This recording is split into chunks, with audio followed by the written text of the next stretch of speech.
Well, Waynos, where's your receipts and your linked facts? Well, that's been a number of the comments I've had on a number of my videos.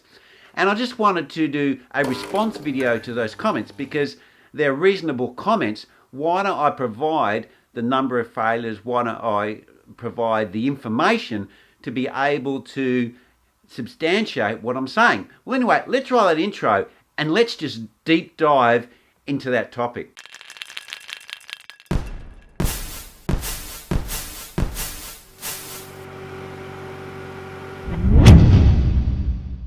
Well, the first thing to consider is regulation. Now, different industries are regulated differently, and industries like the aeronautical industry and the automotive industry are heavily regulated, with the aircraft industry having best practice.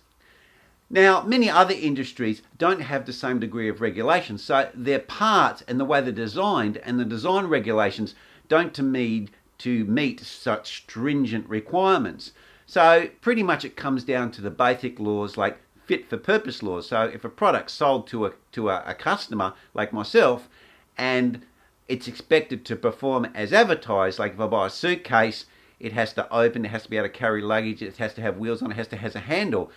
It's what the customer would expect a piece of luggage to work or do. If it doesn't do that, then it's not fit for purpose. And I can challenge that with the seller and say, hey, look, this item isn't fit for purpose, this part broke, and you need to replace it. Now, the bicycle industry is one of those industries that falls into this category. It basically, the only thing we can challenge is really the fit for purpose law. There's very little laws that really regulate the bicycle industry apart from helmets.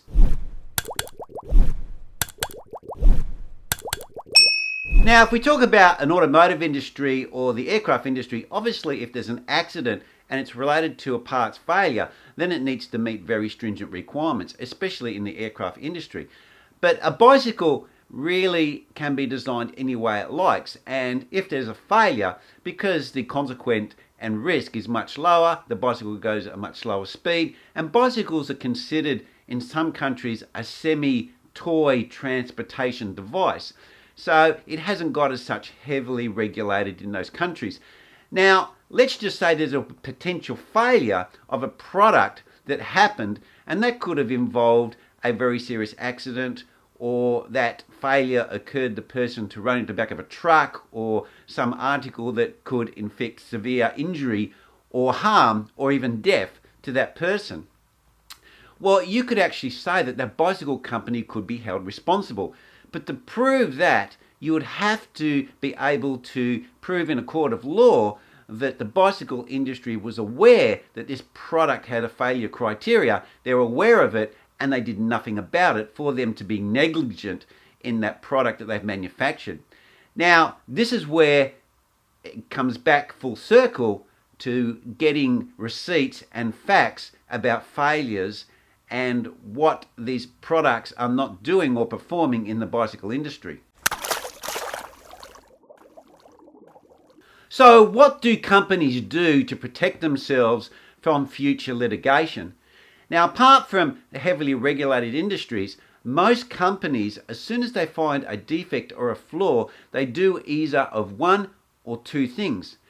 Now, the first thing is they deflect the claim. So they say, hey, the product wasn't used as advertised or following instructions, it was used inappropriately, you didn't do this, or you didn't do the maintenance, or you didn't do the servicing, so therefore we're not going to replace your part or be held responsible. And this could be just some failure where no one's actually hurt.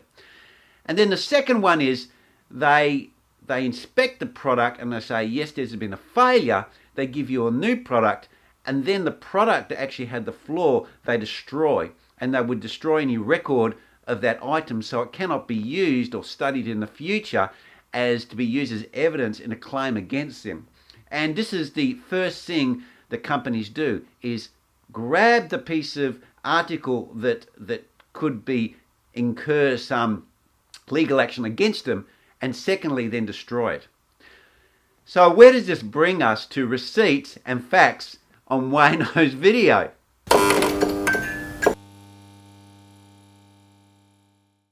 So in conclusion, because companies and products really have a big emphasis on their branding, getting data and failures per 10,000, 100,000 or 1 million are extremely rare. And of course, branding is very important. So manufacturers do not want to admit that there's been a certain level of failures. Now, when the failures get to a point where they're becoming alarming or it happened in the public arena, then the companies may be forced to do a recall. But they don't like to do this unless they really need to, because it affects their brand. Now, a good example of something that is pretty well known in the industry is carbon clincher failures. So what's happening is as the brake tracks heat up, the hooks to hold the tyre on become soft, and because of the high PSI in the tyre blows off the rim and can cause a very serious accident. So what's happened is the bike industry has moved away from carbon clinchers and moved to disc brakes. And everyone pretty anecdotally knows that this is why they went to disc brakes. But if you want to go and find out failures of clincher rims, carbon clincher rims, or that the manufacturers actually admit this, you'll find that this is pretty difficult, because as soon as they admit it, as soon as they put those figures out, they could be open to liability because they're still manufacturing and there's still a lot of those carbon clinchers out there on the market. So this is why, for people like me, right, and you go, where's your checks and balances and your receipts, Wayno? They're pretty much impossible to get, if you can get them, unless someone spills them from inside the companies.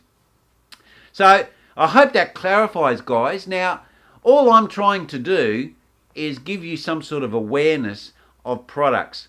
You can make your own decision and you can all have your own opinion, but I'm just giving my viewpoint on this channel, and I hope you appreciate that. Okay, guys, leave your comments down below, down there, and I will see you next vid. Cheers.